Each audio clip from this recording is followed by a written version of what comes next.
Interfasen er en periode i en celles liv, der strækker sig fra afslutningen af en celledeling til næste celledelings begyndelse.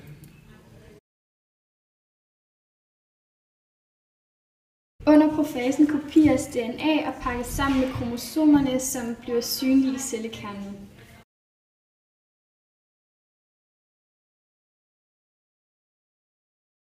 Under metafasen samles kromosomerne midt i cellen ved hjælp af proteintråde, der hiver fra hver side af cellen.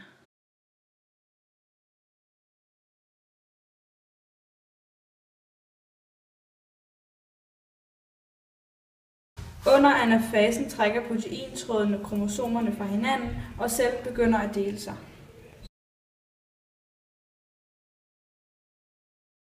Under telofasen dannes der en ny kernemembran om kromosomerne, og cytoplasmaet deles.